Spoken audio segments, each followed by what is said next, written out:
All right, good morning, everyone. Welcome to another episode of the Data Science Clinic.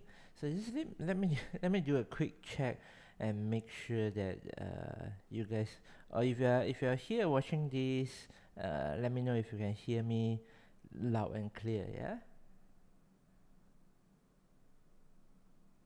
And how is everyone today? Should be in a holiday mood.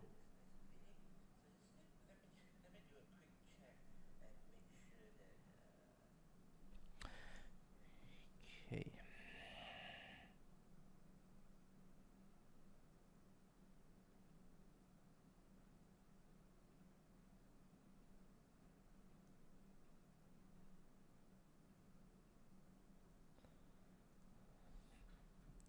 All right, thank you very much. Thank you for waiting. Now, today we are going to talk about how to learn data science. So, if you, well, everybody has a rough 2020. So, if your plan is to break into data science and your plan is to have, let's say, how do I put it in words?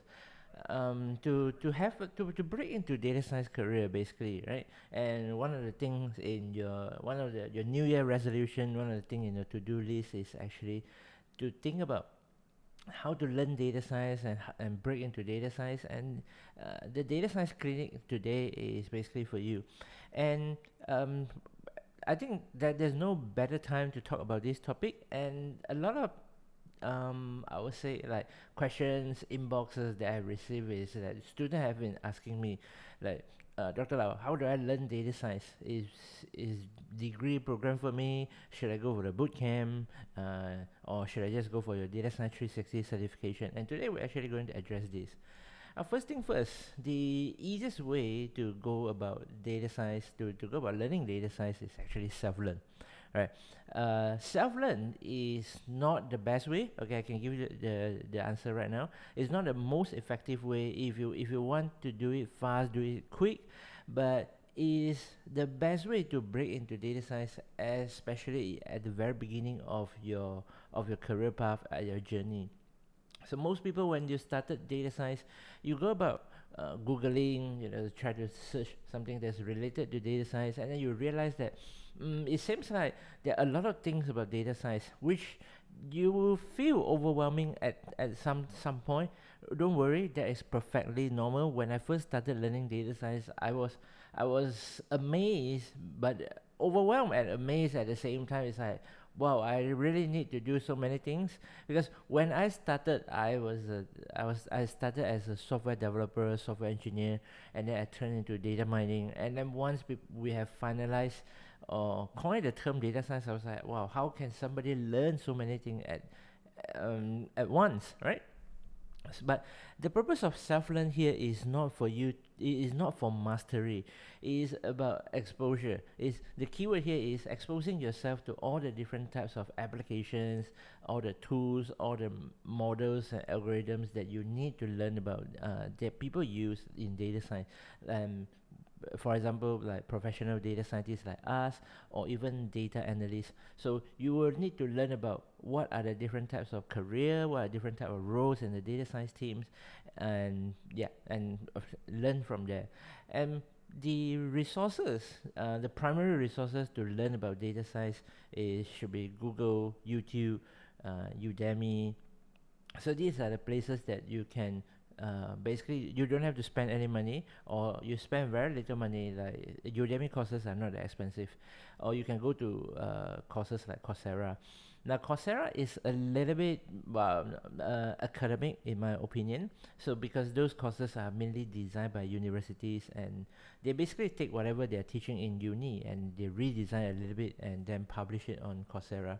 So you will find that courses, self-learn courses in Coursera, a little bit academic, and sometimes you might not have the exact right prerequisite to take some of the courses. So this is something that you need to take note. If you want to learn something from YouTube, that's absolutely fine. But remember that when you learn from YouTube, you don't get that sort of support, and you don't get that sort of coaching or mentorship that you will get from other type of learning mechanisms. So you have to be self-discipline in a way, right? So make sure that you stick to your schedules, or at least after browsing through for a while, get like, plan yourself a roadmap, pick a few topics that you like.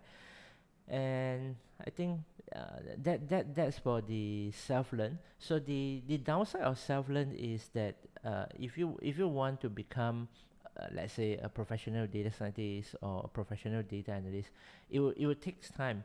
So another thing that I strongly suggest in self-learn is that don't just learn, but also try to practice what you have learned, and that will make your progress a lot faster. Okay. And the second one, of course, is degree. So a very very common question that I got asked is, Dr. Lau, do I need a master degree, do I need a PhD degree if I want to break into data science, if I want to become a data scientist? And also, a lot of people think that you need a degree, you need a computer science, you need a relevant science degree, or yeah, CS IT degree in order to work in data science field. Now again, this is just a myth, right? If you take a look at most of the job description, job advertisement, you'll realize that that's actually not true. A lot of companies, especially large companies, right, they usually require you uh, to have a degree. Yeah, that degree doesn't necessarily means that it is how to put it doesn't mean that it has to be a data science degree. Now, first of all, data science degree has a very short history. Most of the universities started offering data science degree for less than 10 years. Most of them they offered in about 5 years on average, at the time I'm speaking. Think about this. a, a degree program is about 3 years, and they have only offered it for 5 years. That means most of the graduates that you see today, they are first batch or second batch, and those programs definitely require a lot of upgrades and improvement along the way. So you don't have to worry too much about your degree program, your bachelor or master program at this stage. And then for PhD, definitely is not the case. You don't need a PhD to break into data science. If you happen to watch some of the content, some of the materials that people tell you that, hey, you know what, only a PhD can do that, most of the time that's because they are referring to some research related projects, so that you're trying to say come up with a new machine learning algorithms or models. Other than that, you really don't need a PhD. So if you're in Malaysia, right, most of the time people are looking at Master of Data Science. Now, when you are choosing whether a Bachelor or Master of Data Science, when you're choosing this degree program, there's something that you need to watch out for is the school that is offering this program. Some of the data science program are offered by the School of IT. Okay, School of IT, School of Computer Science. So their data science program will be more focused on com science and data science. Some of the program will be offered by School of Business.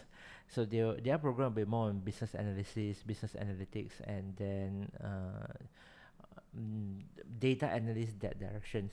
And sometimes it will be offered by the engineering school, so it will be very mathematics heavy. Like when I was studying in UQ, University of Queensland, one thing that I one mistake, quote unquote mistake, right, I made is I chose this interesting topic called cryptography and coding theory. So basically we learn the security and how to say basically those hashings, passwords and stuff lah. But what is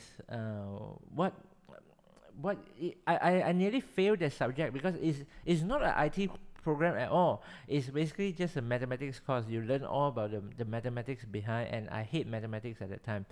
I still don't love mathematics, but I hate it less right now. Okay, so here's some of my tips here. If you want to choose a degree program for your data science, make sure that you look at the school that's offering the program, and also make sure that you understand the durations and what sort of courses are covered in the degree.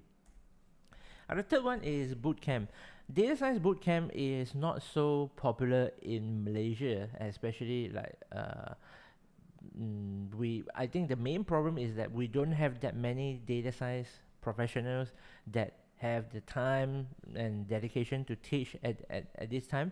I might be wrong, okay, this is just my observation, but most of the good data science people that I know, they're busy working. They're busy working in data science, and to run a bootcamp, it actually requires a lot of dedications and it requires a lot of commitment.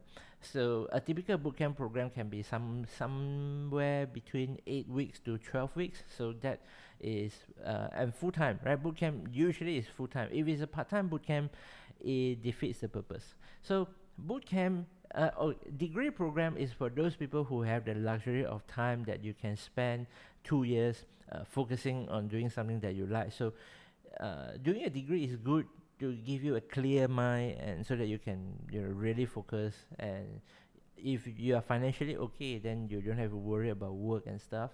Well, boot camp is good for those people who is able to take, let's say, 3 months off. You're on leave, you're on the sabbatical leave, and you just want to take a break from a career. Then boot camp is a good option. A typical boot camp duration is about 12 weeks, right? And anything that's less than 8 weeks, you probably can't learn much. A boot camp is something that is more intense in a way that, like the name tells you, you just keep on learning data science for within the 3 months durations, and you learn about all the different machine learning models, algorithms, databases, for example. And the pros of boot camp is that you put you into a mindset, and usually the boot camp classes is not that big, so you have about 10-15 people, and you mingle around with the same people throughout the 3 months, and then you build some good networks, and maybe you'll find some good project partners. All right.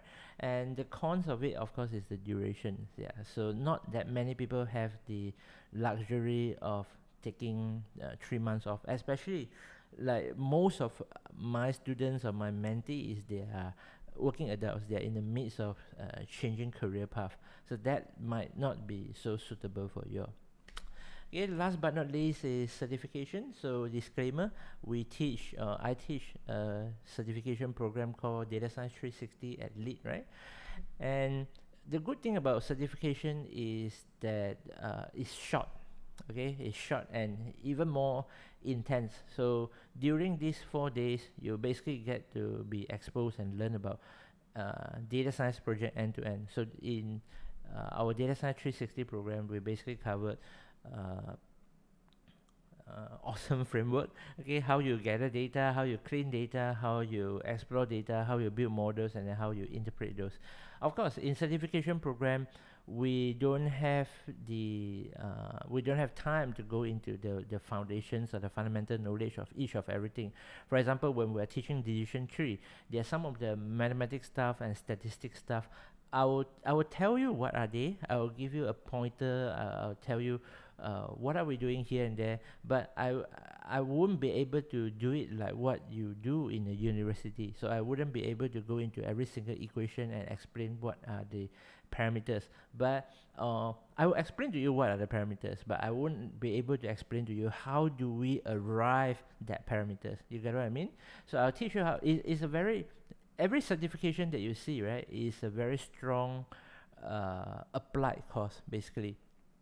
So the good side of certification is that most of the certification, technical certification, they give you the boost. So for example, if currently from finance background, accounting background, and you want to switch into a data science career, so it gives you the boost that you need. You say that, okay, now I know what is in data science, I know what I need. So when you want to negotiate a promotions, or you want to look for another job, right, you know exactly, you can, in layman's terms, you know how to interpret the how do I say that, you know how to interpret the job description and understand your job scope, and so it helps you a lot in your interview process and discussing with your hiring managers or HR, for example. And the downside is, of course, you only have 4 days, so it will be a bit a bit cramped. So you try to pick up as many things as possible during the 4 days physical class. All right. But the good thing is over at Lead, right? We have a lifetime warranty, so students are always welcome to come back and join us. And students are always we have a lot of online learning mechanism as well, so it helps you to improve and fix your weakness along the way. Okay, so these are the 4 types of ways that you can learn data science in Malaysia. First of all, is self-learn. Self-learn means that you try to go online and look for different resources. And degree, you can learn from a master program or a bachelor degree. You don't need a master or PhD to break into data science. You don't need a computer science background to become a data scientist. Okay. The third one is bootcamp. So bootcamp is usually in a form of intensive training, range between 8 to 12 weeks. Good thing about bootcamp is that it's intensive. Make sure that you do homework every day, but the downside of it is that you need quite a reasonable duration of time, and they're usually not cheap.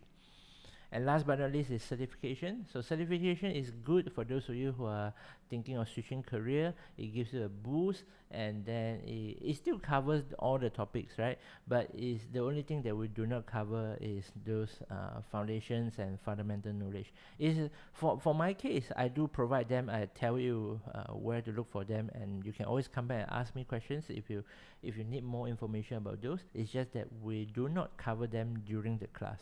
Okay, but the plus the upside or the advantage of certification is that we focus very much on the industry knowledge. We focus very much on the application side. Okay, so thank you very much, and let me see if there's any questions today.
Okay, cool. So if there's no further questions, thank you very much. Now, wish you a happy new year.